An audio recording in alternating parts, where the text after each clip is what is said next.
Salut, c'est d'Arching. Aujourd'hui, vidéo sur combien de temps pour un dossier d'architecture de façon générale. C'est ce qu'on va voir. Allez, c'est parti!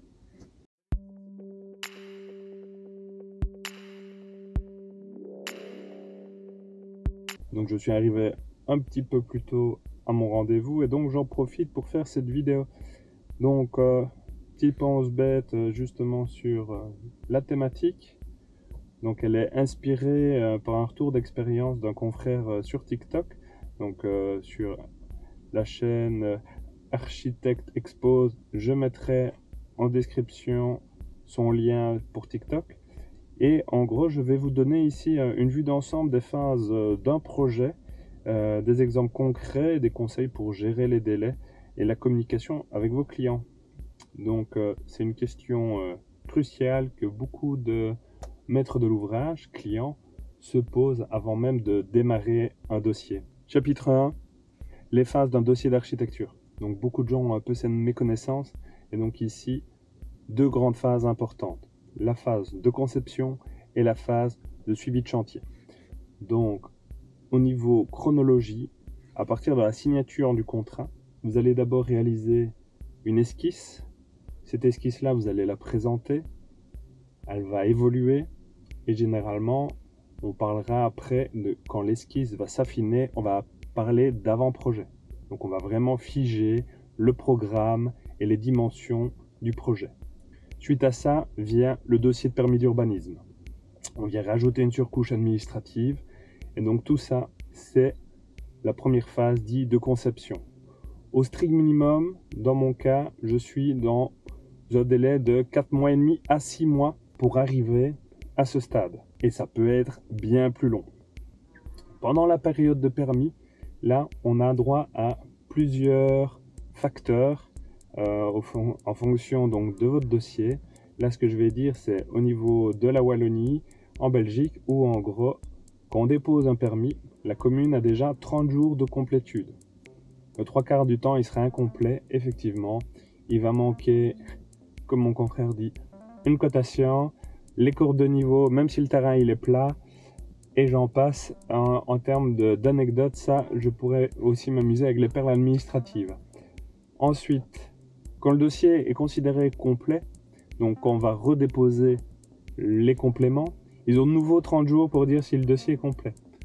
Suite à ça, démarre le délai de permis. On a 35 jours minimum, puis ça peut être 75, 105 jours. Et donc mine de rien, plus les jours de complétude, on se retrouve vite à plusieurs mois. Et donc en fait, un démarrage chantier, ça peut arriver après 1 an sans problème. Et ça, en parlant d'un dossier assez facile. Je vous passe les détails de dossiers qui seraient refusés, qu'il faut réintroduire un permis, éventuellement faire un recours. Là, c'est dans une procédure, on va dire, normale. La partie conception. Là, on va se retrouver à faire appel à un ingénieur qui va faire, en gros, son étude de stabilité, les détails techniques. On va réaliser un maîtrais. Ce maîtrais-là, avec l'étude d'ingénieur et les plans, on va le soumissionner aux entrepreneurs. Et pareil, récolter les offres de prix, ça va prendre un certain temps. Je donne souvent des délais de l'ordre de 1 mois, 1 mois 15 jours pour chaque étape de ce que je viens de dire. Ensuite, le démarrage chantier. Alors en fonction de entreprise générale, entreprise séparée, vous allez vous retrouver effectivement avec une durée de chantier différente. Et donc au strict minimum, moi j'ai déjà eu un chantier ficelé en 3 mois pour une petite extension, et à l'inverse, presque 2 ans pour la même chose avec une extension. Donc ce facteur temps est super important. Moi, c'est arrivé plusieurs fois où, malgré que j'annonçais de l'ordre de 2 ans, on s'est retrouvé dans des délais bien plus longs. Pendant le suivi de chantier, on se retrouve à faire nos petits PV et quand tout est terminé, on fait la réception provisoire du bâtiment. Et donc ça, de façon très condensée, c'est la chronologie d'un dossier d'architecture. Chapitre 2.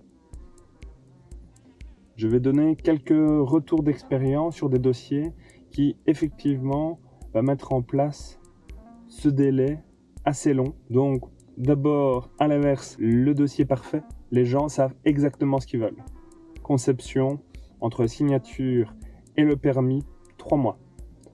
Après 1 mois et demi, je présentais l'esquisse.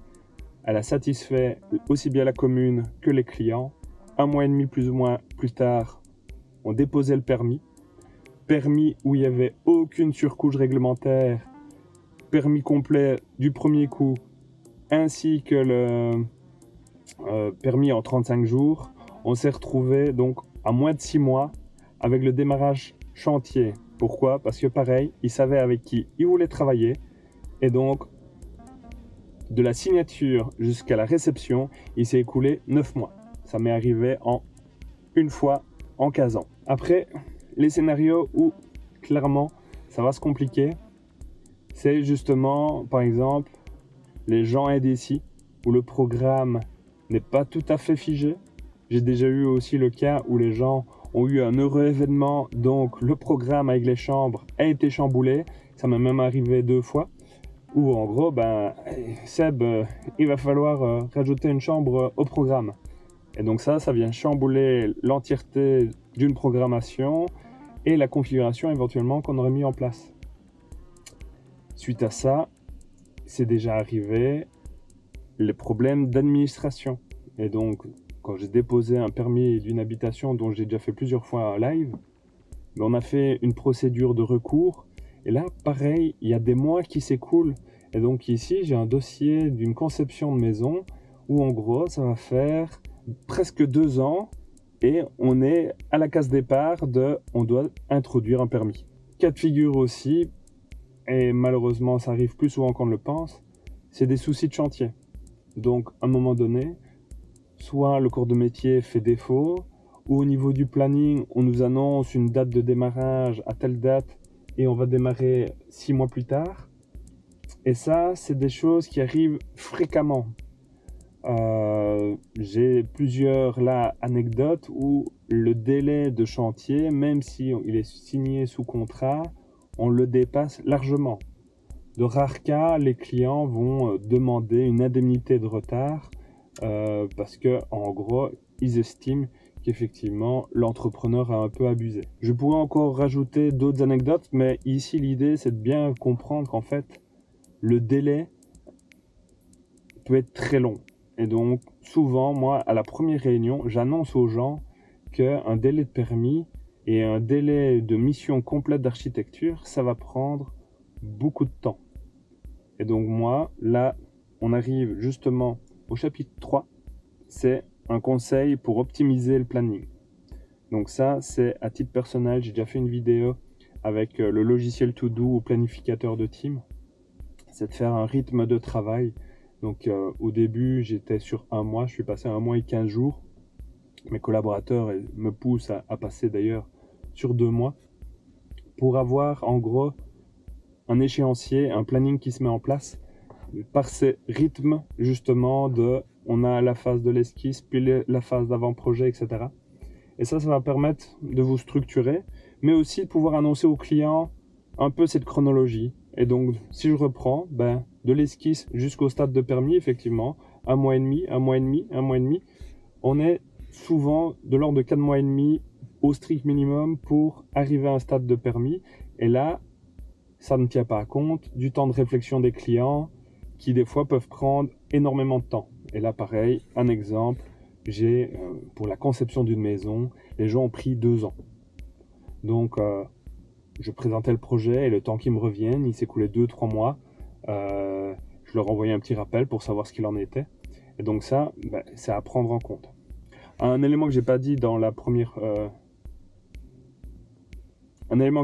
deuxième partie, c'est aussi les dossiers en autoconstruction qui sont de plus en plus présents. Et bien là, les délais peuvent complètement exploser puisque ça va dépendre de votre rythme de travail en tant que maître de l'ouvrage. Et donc à l'extrême, j'ai déjà eu un client qui a pris 5 ans donc, pour faire le projet de sa maison.